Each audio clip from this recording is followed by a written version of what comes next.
बिस्मिल्लाहिर्रहमानिर्रहीम। आज हम Oxford think new syllabus mathematics 8 edition उसकी बुक 2 जिसको D2 भी कहते हैं स्टार्ट करने जा रहे हैं। आज का लेक्चर शुरू करने से पहले आपसे गुजारिश है कि इस वीडियो को लाइक करें और मेरे चैनल को सब्सक्राइब करें ताकि हर आने वाला लेक्चर आप तक पहुंच सके। आज का lecture chapter number 7 direct and inverse proportion से है। एक्सरसाइज 7C का क्वेश्चन नंबर 5 उसको स्टार्ट करते हैं। 35 workers are employed to complete a construction project in 16 days, यानी आपके पास नंबर ऑफ वर्कर जो है वो 35 हैं और जो प्रोजेक्ट हमने कंप्लीट करना है वो 16 डेज के अंदर जो है उसको कंप्लीट करना है। Before the project starts the boss of the company is told that he needs to complete the project in 14 days, यानी अब पहले वो 16 डेज में कंप्लीट करना चाह रहा था लेकिन अब उसका इरादा क्या है कि हम उसी प्रोजेक्ट को जो है वो 14 डेज के अंदर जो है वो कंप्लीट करें, यानी आपके नंबर ऑफ डेज जो है वो डिक्रीज हो गए हैं।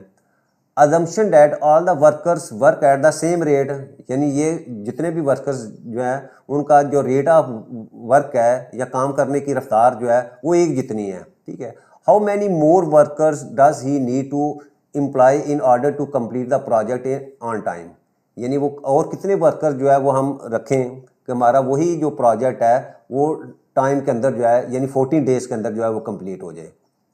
तो लिखते हैं सबसे पहले, क्योंकि हमें नंबर ऑफ वर्कर्स चाहिए तो मैं यहाँ सपोज करता हूँ let the number of workers to complete project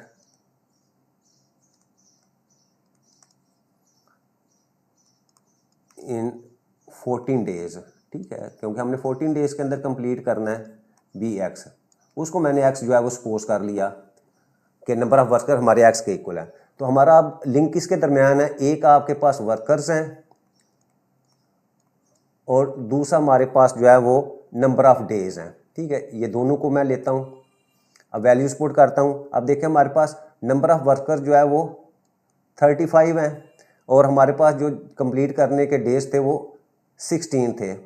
अब हमने क्या किया कि हमने नंबर ऑफ वर्कर्स जो है वो फाइंड करने हैं कि कितने नंबर्स ऑफ वर्कर्स हों और वही प्रोजेक्ट हमारा जो है वो 14 डेज के अंदर आ जाए। तो अब देखें हमारे पास जो प्रोपोर्शन है वो किसके दरमियान है, वर्कर्स और डे। अब अगर आपके वर्कर्स जो है वो इंक्रीज होंगे तो डेज कम हो जाएंगे। अब इस क्वेश्चन के अंदर आपने क्या करना है, देखो डेज आपके डिक्रीज हो रहे हैं, 16 से 14 है तो इसका मतलब नंबर ऑफ डेज डिक्रीज हो रहे हैं, तो इसका मतलब ऑटोमेटिकली जो है वो आपके नंबर ऑफ जो वर्कर्स हैं वो हमें इंक्रीज करने पड़ेंगे। पहले 35 हैं तो अब हम देखते हैं 14 डेज के लिए हमारे पास नंबर ऑफ वर्कर्स जो है वो कितने आते हैं। तो इसका मतलब क्या हुआ कि आपके डेज जो है वो क्या हो रहे हैं, डिक्रीज हो रहे हैं। तो मैं इसको डाउनवर्ड करता हूँ तो आपका नंबर ऑफ वर्कर्स जो है वो इंक्रीज हो जाएंगे, तो इसको मैं अपवर्ड कर देता हूँ। और अगर मैं डेज को अगर इसका एरो ऊपर करता तो फिर ये वाला वर्कर्स का मैं डाउनवर्ड, यानी दोनों आपके एरो जो है वो इन अपोजिट डायरेक्शन के अंदर होंगे। तो सबसे पहले मैं यहाँ लिखता हूँ कि आपके द नंबर ऑफ डेज जो हैं is inversely proportional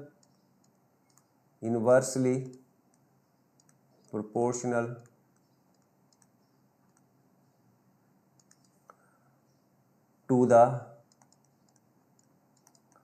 number of workers employed, यानी आपके नंबर ऑफ वर्कर्स और आपके नंबर ऑफ डेज जो हैं वो दोनों इन्वर्सली प्रोपोर्शनल हैं, यानी एक के इंक्रीज होने से दूसरी की वैल्यू जो है वो डिक्रीज होगी, ठीक है।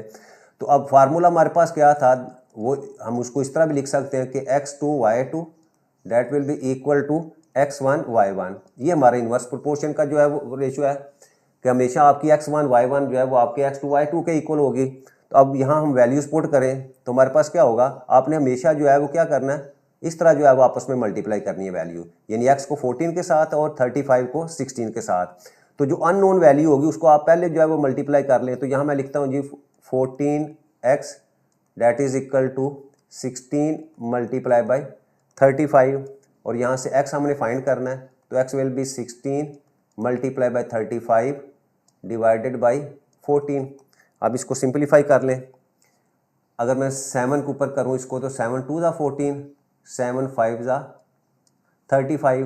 अगेन 2 1 ज़ा 2, 2 8 ज़ा 16 और यहाँ 8 5 ज़ा आपके पास जो है वो 40 वर्कर्स जो है वो आ जाते हैं। ठीक है, यानी इसका मतलब क्या हुआ कि अगर आपने वही प्रोजेक्ट जो है उसको 14 डेज़ के अंदर कंप्लीट करना है तो आपको 40 वर्कर्स की ज़रूरत है।